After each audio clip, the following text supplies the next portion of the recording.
Hi everyone, and welcome back to my channel. If you are new here, my name is Emily and I am going to be talking about the homeschool curriculum that I decided to go with for my son.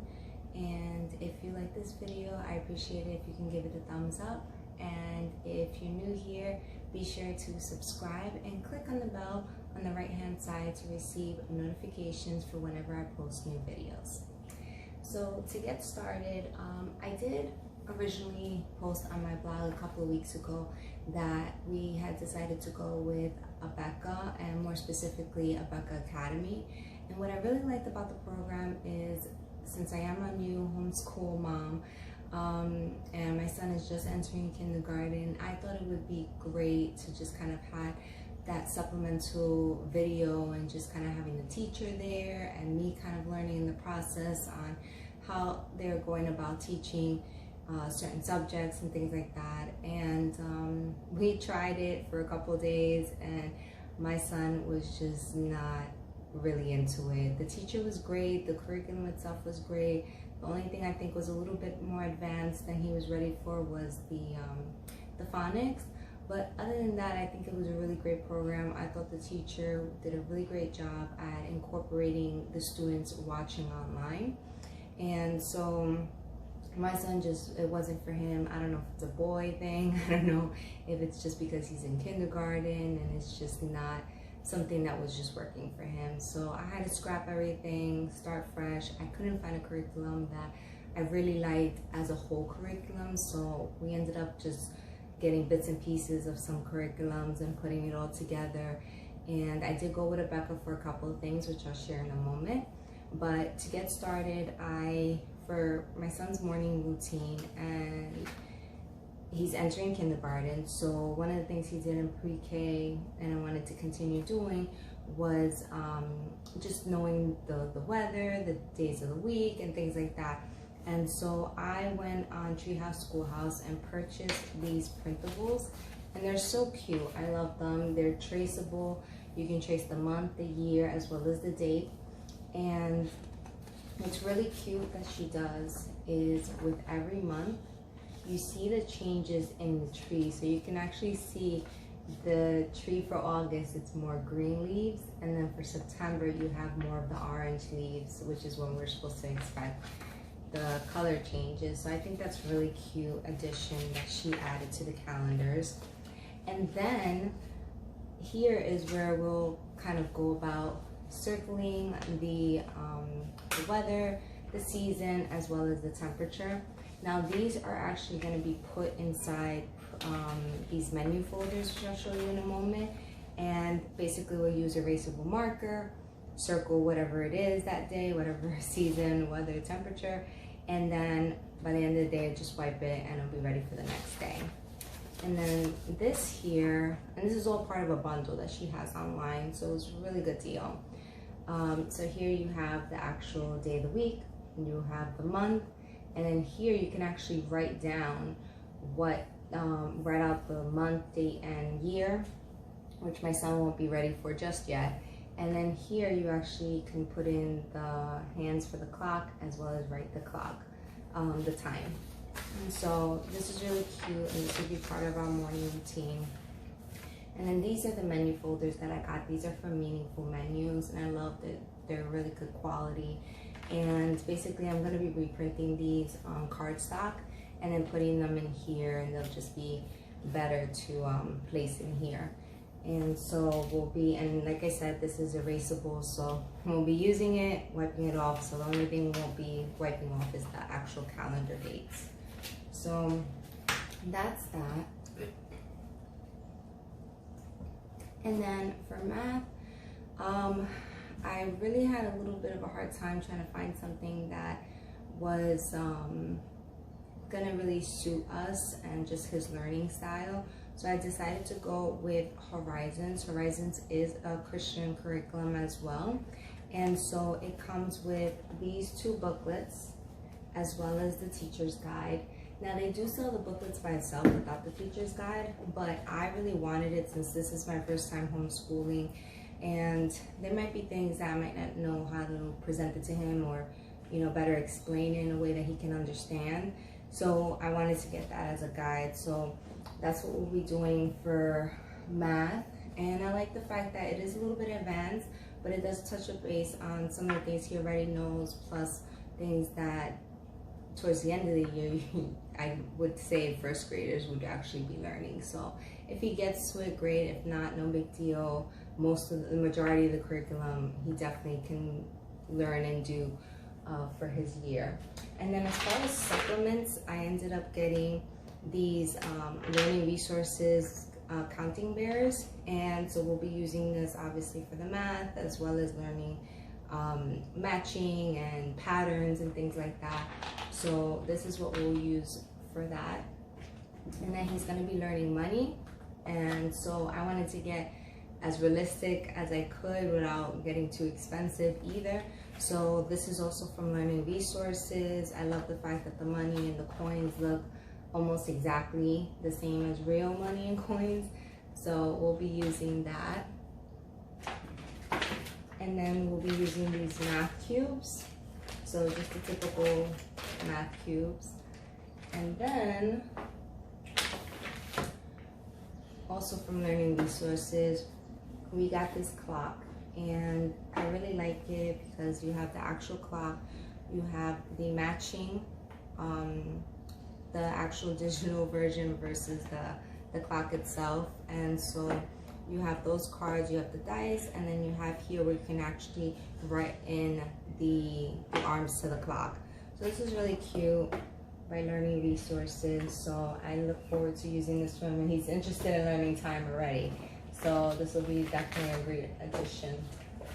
And he's gonna learn it in the book anyways. So next, phonics is really difficult. I found some curriculums a little too easy, while some were way above what he was ready for. And like I said, I thought Abeka's was a little bit advanced, and though I'm sure he could learn it, it was just the learning style just wasn't for him for that particular subject. So we went with MasterBooks and Foundation Phonics, and I really like this because it's going to touch on what he already knows, and then it's going to move on to more advanced things. But I like that it's going to touch base on what he already knows to kind of give him more of a refresher. So that's what we're going to use for phonics. There are some supplements that I'm going to be using, which I'll get a little bit more later on in the year. But this is something that I did get now, which is the First Little Readers. A lot of people tend to use the Bob books, and while I thought they were okay, and a lot of people found success with them, I just didn't think it was going to work for my son. I don't think the pictures were very colorful or attractive. So if your child is a more visual person, I think that they might get bored easily with just how it looks and just be uninterested. But these are also from the same company as the Bob books, which is Scholastics, and we just got the reading level A just to start them off, see how it goes, and then we'll kind of figure it out from there. For science,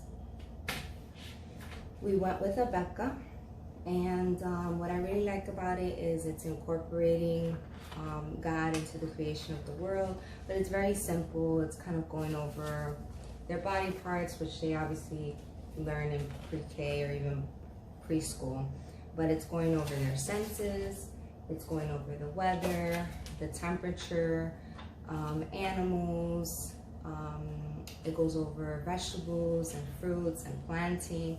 So a lot of it is really great. So I got that along with the teacher's guide, and we'll probably be doing this once or twice a week.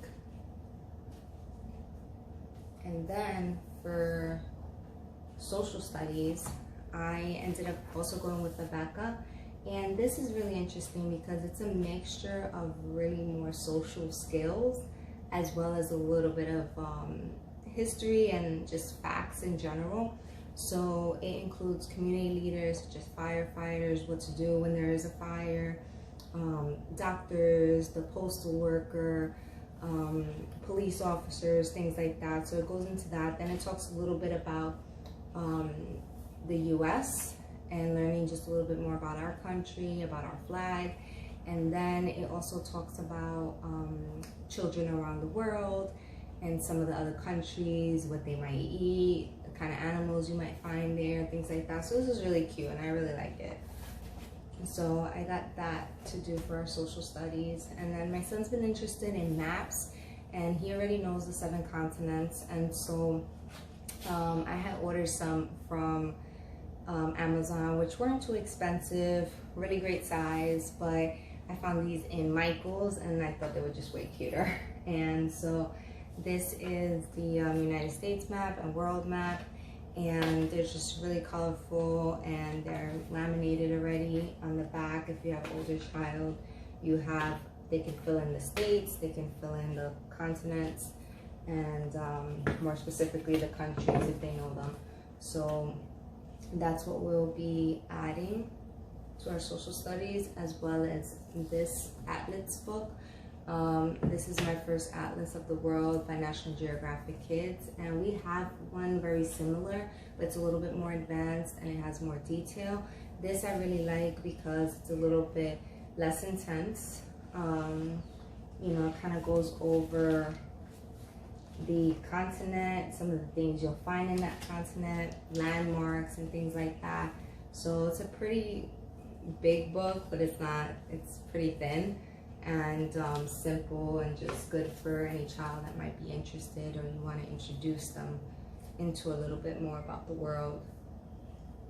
And then for our writing, I went with Abeka for everything writing. We do have one that's on the way and it's just a regular manuscript writing tablet. And then this one is the writing tablet with Phonics.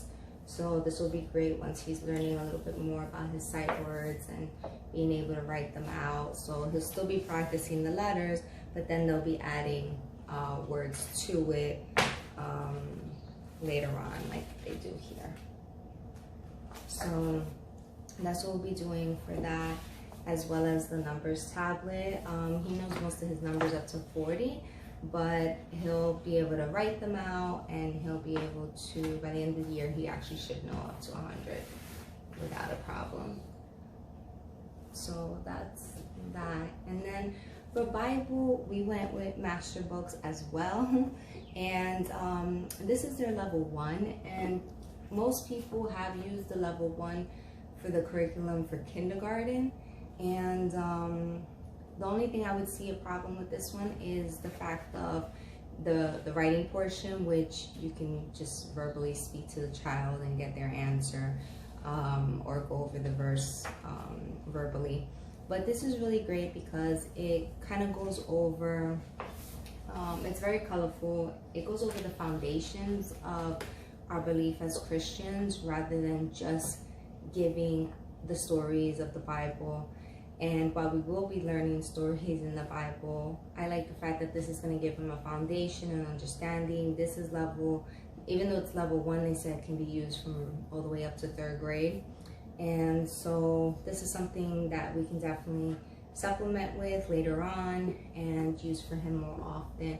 So I'm really excited about that and just being able to give him that foundation. And then these cards, I got them from Tiny Theologians, and they're called Lunchbox Truths. And I really like them because they're simple Bible verses that you can go over with your child. And they're in the ESV version, so very easy to go over with them. It says that you can use them anywhere from 2 years old and up. So these are really great to go over breakfast or lunchtime, or you can supplement with during Bible study. So that's what we'll be using for that. And then just some little additions that we ended up getting were the opposite cards, and so big, small, dirty, clean. So I thought this was a great addition, as well as the alphabet cards. He knows his alphabet, but he's been confusing some of the lowercase letters such as B and D or P and Q. So I got this so we can kind of just play some games and do some matching with it. So I ended up getting that. I also got this timer. It goes from 1 1, 2, 3, and 5. And these sand timers are really cool. I figure we can play some games with them or kind of give him more of a challenge with some of his work. So I got that. Then his writing, I'm trying to figure out how to get him to hold his pencil a little bit better. So I got these thicker pencils and hoping that it'll help him a little bit better with it. But if not, I don't know, he's a righty and he writes as if he's a lefty. So I don't really know. But I got these on Amazon, and you can actually put your 2 fingers in here. You put the pencil through here, and this actually helps them hold the pencil correctly. They said this was great for kids who are not holding their pencil correctly, as well as kids who are lefty or even autistic. So this is a great thing for basically any child that you're trying to get them to write and do better with their writing. So that's basically what I got. I did get a bunch of books, which I'll end up doing in a different video and kind of going over the books I chose, why I chose them. And so that'll be in the next video. But other than that, thank you for tuning in, and I hope that if you're new here that you subscribe. If you like this video, please give it a thumbs up, and I'll see you in the next video.